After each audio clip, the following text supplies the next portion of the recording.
Welcome to the Deep Dive. Today, we're exploring something fundamental to, well, all of us. The complex, incredibly human world of relationships. We're going to uncover practical insights and some surprising truths that can really reshape how you connect with yourself and, importantly, how you connect with others. Our guide for this deep dive is a really powerful conversation with Yasser Al-Hazimi. He's a certified relationship coach, brings extensive experience in communication skills. He shared his wisdom on a compelling YouTube podcast, and we're here to distill it, basically giving you a shortcut to truly being well-informed without, the information overload. That's exactly right. That's our mission here. We're extracting the most important nuggets of knowledge from this really rich source.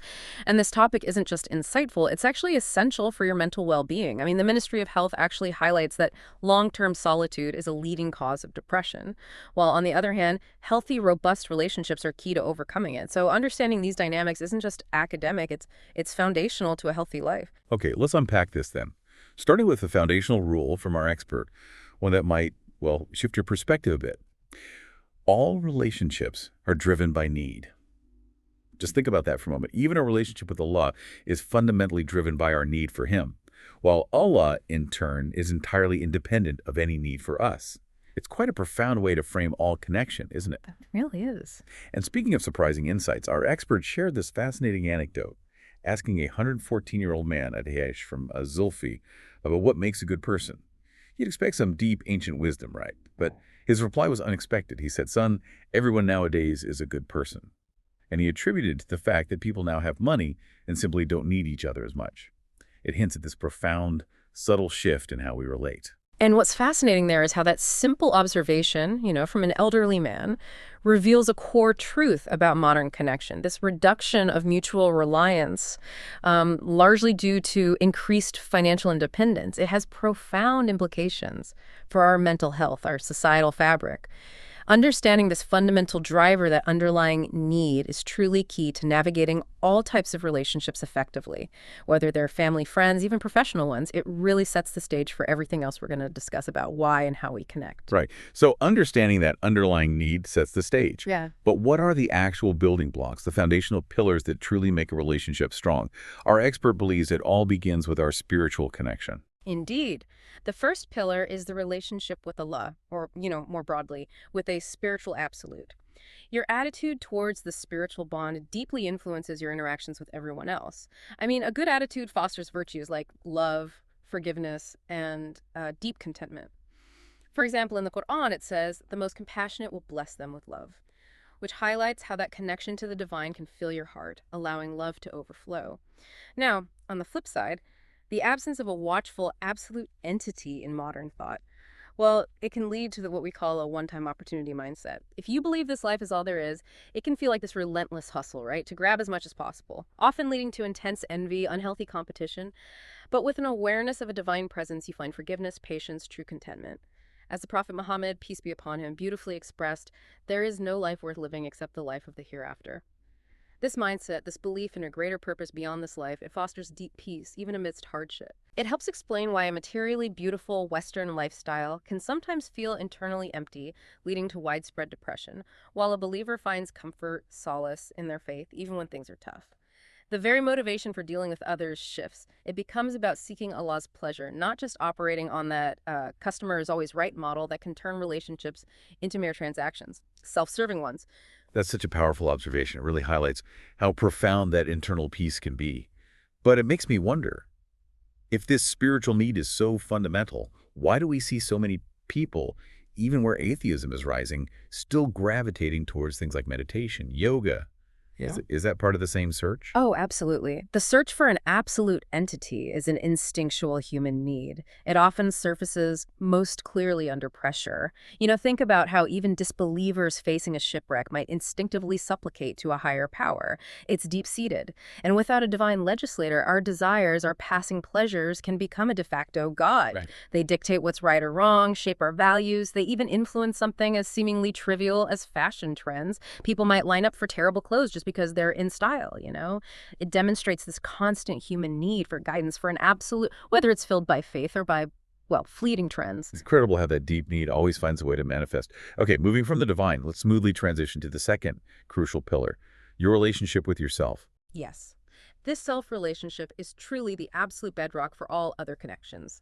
It encompasses self-appreciation, acceptance, and we need to understand the subtle but important difference between genuine self-love and confidence versus, say, selfishness or arrogance.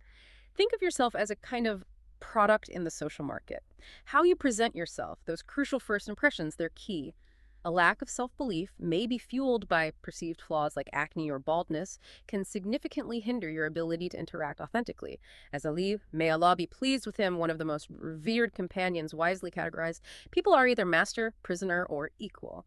But ultimately, humans inherently need others.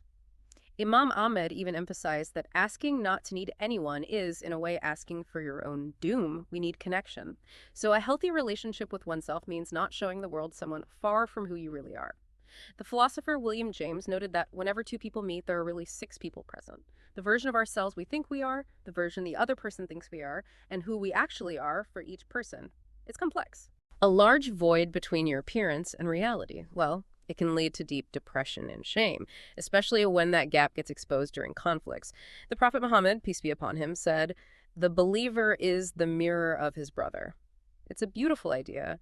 It suggests a wise person uses this reflection for self-improvement rather than getting upset and breaking the mirror by blaming others. Seeing yourself as lesser can actually be positive sometimes.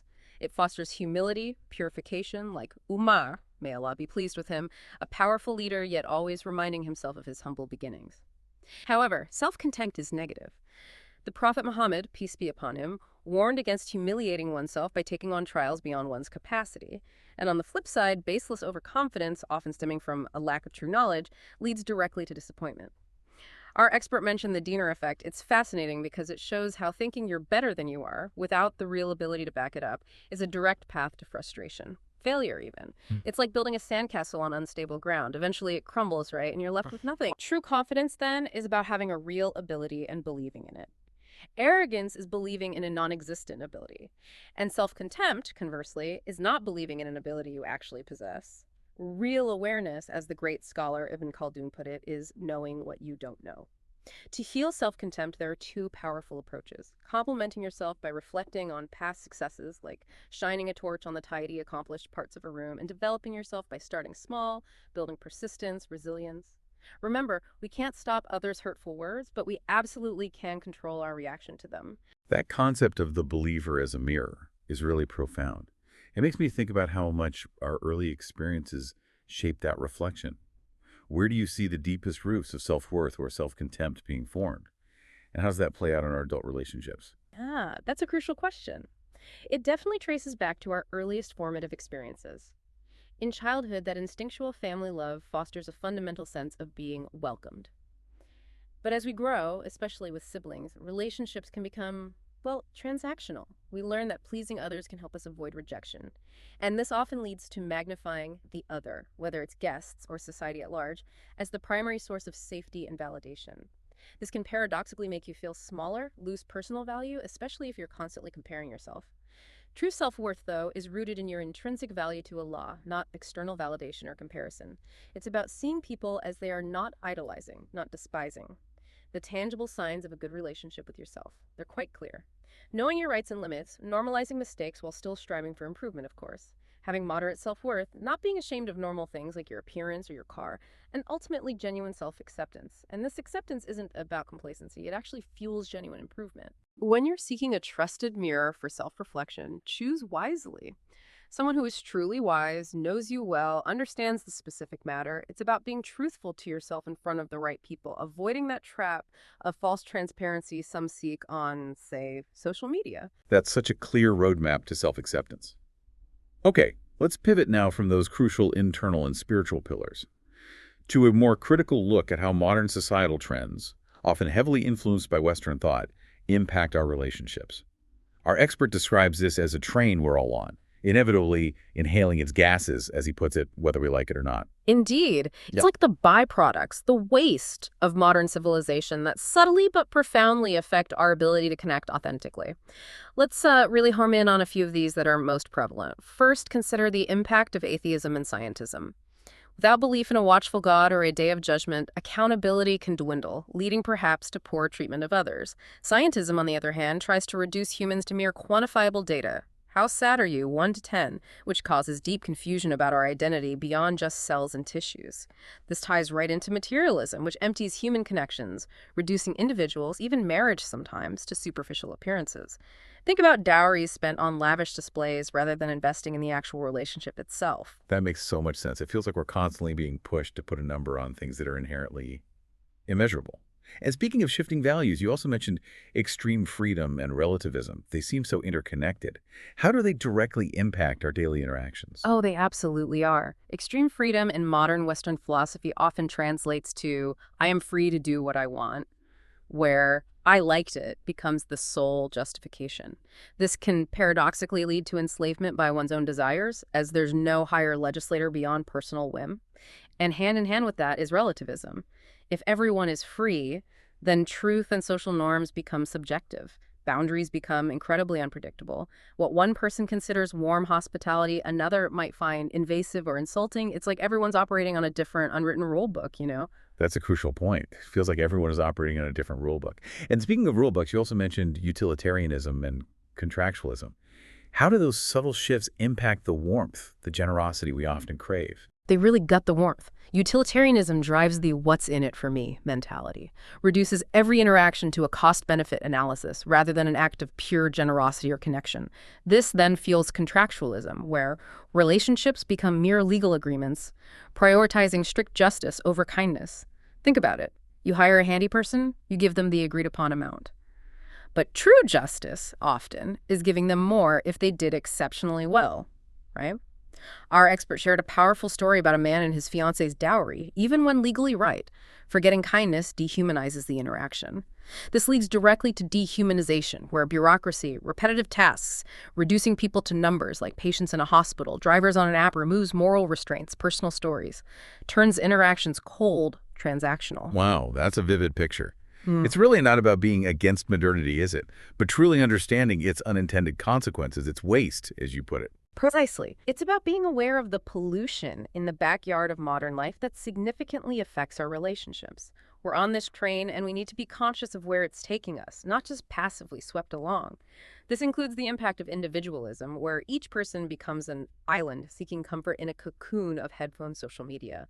But this takes away that profound sense of safety provided by traditional communal ties, like extended family. Remember, happiness multiplies when shared, sadness shrinks.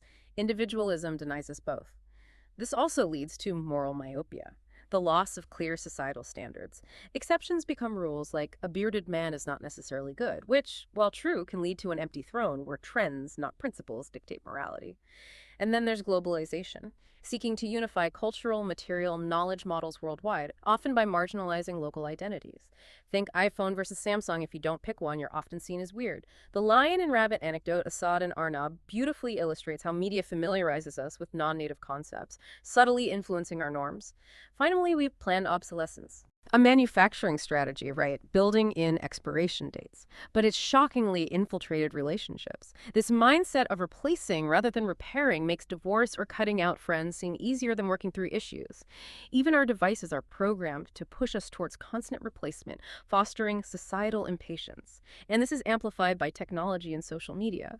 They undeniably make life easier, sure, but often make relationships harder. They erode barriers without replacing the glue of mutual need. They promote consumerism of relationships, dilute responsibility. A tweet replacing real action, cancel privacy, not being online makes you weird, and accelerate virtual interactions, making real ones daunting. The scholar Al-Jariri, way back in the 4th Hijra century, roughly the 10th century CE, already observed society shifting from deeper values like religion and loyalty towards fear and desire. It's not entirely new. That's an incredibly intense description of the challenges. It really underscores the subtle ways our environment shapes us, often without us realizing it. So, if we're all on this train, what's the first step to becoming more conscious passengers? How do you, the listener, begin to navigate this contractual, sometimes dehumanizing reality? Great question. And there are practical strategies for living mindfully within this context. First, you have to differentiate between what you control, your actions, and what is done to you. Choose to treat others with goodwill, even if they act contractually. But, be wise about it. Don't be naive. Second, recognize the distinction between justice and kindness. True justice often means giving more than what's strictly owed, not seeking favor, but out of fear of injustice. Apply this everywhere, marriage. Parents don't just do the bare minimum. Third, humanize your day-to-day encounters. Seek out the stories. Thank a delivery driver. Acknowledge the humanity in a doctor giving their number. It might feel like a burden sometimes, but it brings immense reward. Good manners, remember, are described as the heaviest on the scales of judgment. Fourth, in conflict, remember this profound wisdom: the wiser takes the blame. The more knowledgeable person should choose to break the cycle of wrongdoing, responding with reason, wisdom, not reactivity. Fifth, practice benevolent interpretation. Always try to interpret others' actions in the best possible light for your own well-being. A rude honk might be an emergency. Choosing that interpretation spares you anger. And when it comes to categorizing connections, it helps to distinguish. Acquaintances are, let's say, mathematical relationships, based on mutual respect, reciprocation. Responding in kind, even to an insult, is permissible, though forgiveness is always superior, of course. Friendships, however, are different. They're unpredictable, like chemical equations, requiring deep investment, truly giving. As the wise scholar Ibn al-Muqaffa put it, your blood and money are for your friend. He provided this powerful, comprehensive framework. Your blood and money are for your friend. Your ride and presence are for your acquaintance. Your justice is for your enemy. Your smile is for everyone else, but your faith and honor for no one. It's a conscious arrangement of rights and obligations, bringing clarity. That framework is incredibly practical. Give us clear guidelines. And speaking of practicalities, what about those difficult people? Is cutting them out always the answer? Well, blocking someone is permissible, sure, but true healing often involves internal accountability, releasing the grudge. Don't descend to a rude person's level, like that pig analogy, they'll just smudge you with mud. Instead, release grudges. They're like poison that harms you, holding you captive. And when ending relationships, remember the wisdom. Retain with honor or separate with grace. Strive to be the better person, make them regret losing you. Practically, you can also re-rank relationships to set boundaries, reduce time spent, respond less immediately, even subtly change phone contact names, like calling your spouse mother of child's name to remind yourself of the core glue, the core obligations there. That's a crucial distinction, almost like different math for different relationships. And to make this even clearer, our expert classified relationships into 5 distinct types. Yes, these classifications can really help you understand where your relationships stand and what they might need. First is a living relationship. Nurtured by commitment, obligations, kindness, justice, forgiveness, it's thriving. The second is a sick relationship. Here, it's primarily about avoiding blame. This type needs vitamins like responsibility, patience, initiating kindness without being asked. The Prophet Muhammad, peace be upon him, taught us to maintain connection with whom they cut you off, which is perfect for healing these. Third is a sickening relationship. This one's characterized by excessive demands. You often find yourself blamed for not giving enough, even when you're giving a lot. It drains you. Then, the fourth type, a dead relationship. No demands, no obligations. Peaceful coexistence, maybe, but without true love or comfort. The tree relationship, it's there, but gives no warmth. Remember, even Adam felt lonely in heaven without a companion, emphasizing the crucial comfort, intimacy of marriage. And importantly, any unlawful relationship, regardless of how happy it might seem on the surface, ultimately leads to a spiritual and worldly dead end. Finally, the fifth, the new unnatural relationship. This specifically refers to those male-female friendships that often blur boundaries and ultimately end once romantic love is declared. It highlights their inherent strangeness and how they often disregard Islamic guidelines for interaction. The hadith of the 3 friends in the cave, where their good deeds saved them, powerfully illustrates how companions can profoundly impact your destiny towards heaven or hell. Choose wisely. That's such a clear breakdown. It makes me think about how men and women increasingly share modern spaces, especially workplaces. How do you foster healthy interaction between genders there without crossing into those unnatural types? The key is distinguishing between contact and a relationship. Contact is temporary, restricted, purposeful, like discussing a project. A relationship is repetitive, versatile communication that grows outside its original context. If attraction exists, the only healthy and lawful path is to seek marriage. Period. For general intergender communication, the rules are clear. Speak moderately and directly. Speak in a straightforward manner, as the Quran advises. Avoid small talk, compliments, or hints that could lead to deeper, unintended connections. Think of the bicycle analogy for relationship initiation. Consistent, clear effort keeps it straight, moving forward. Inconsistent pushes or vague hints lead to a fall, confusion. Other relationship types to be aware of include regular relationships, bound by time and place, like colleagues. No obligations outside that context. Understanding this prevents misplaced blame when a colleague doesn't check on you during vacation. They're not obliged to. Then there are old relationships. You have a clear choice. Either kill them with cold greeting or revive them with genuine excitement. And finally, distinguishing between permanent versus temporary relationships is vital. Temporary connections, like a train seatmate, are replaceable. Permanent ones, family, spouses, or not, they demand prioritization because they form complex networks of responsibility. That clarifies things considerably. It really is like different math for different relationships. And speaking of complicated math, you mentioned the ideal number of relationships. How does one even begin to quantify that without, burning out? It's a great question, and something Malcolm Gladwell explored with Dunbar's number. He suggests a sympathy group of around 12 people. That's roughly the number you can truly give adequate care to without burning out. Beyond that, relationships quickly become a burden. Just think. Every 5 relationships you have create 10 connections in a network. Complex responsibilities extend beyond just the 2 people. For example, your son might apologize to his father for upsetting his mother. That's responsibility flowing through the network. Having too many relationships can marginalize your true friends, turning them into acquaintances, or you treat people like a dictionary, only open when needed.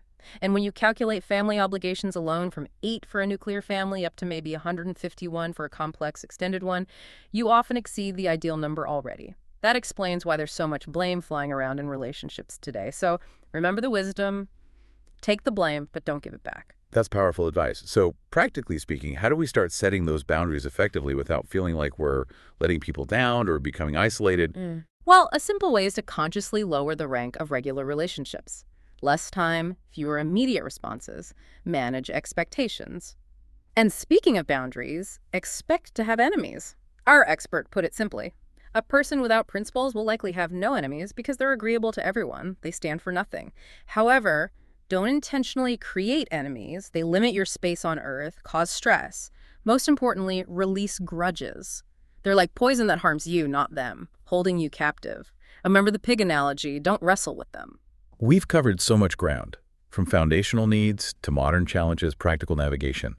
But there's one final crucial concept that often defines the health, the longevity of our deepest connections. The difference between healthy intensity and destructive attachment. This is where things get really profound. Yes, and here's a crucial rule to really take to heart. The more intense a relationship, the shorter it often lasts.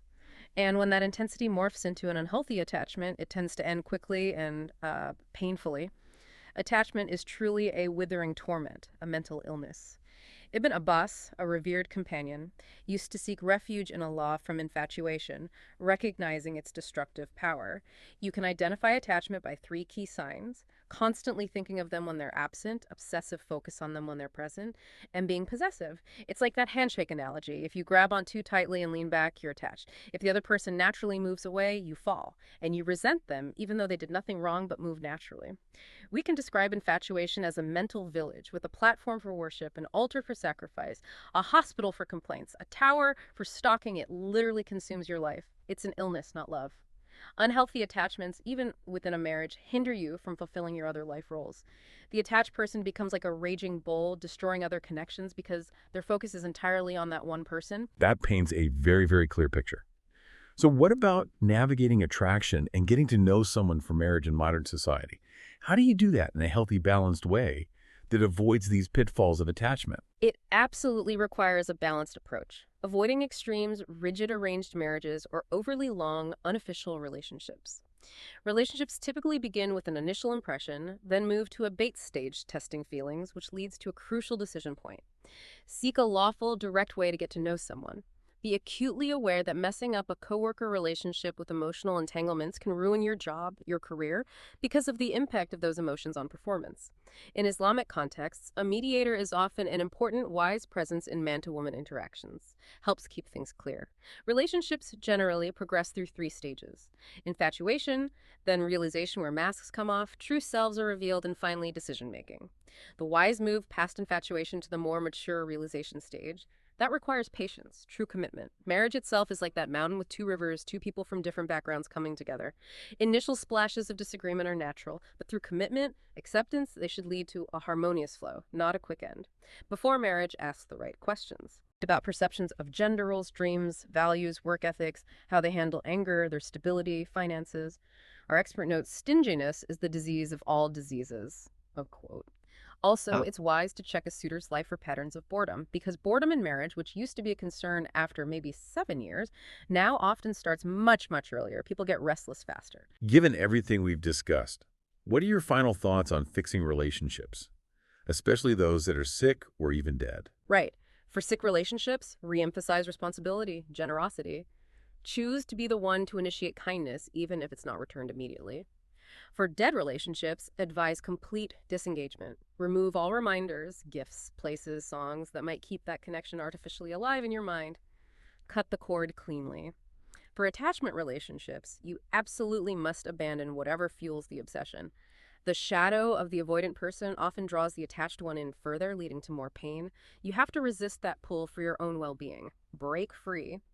Ultimately, successful relationships are between equals, like a balanced swing, not a stiff, possessive attachment.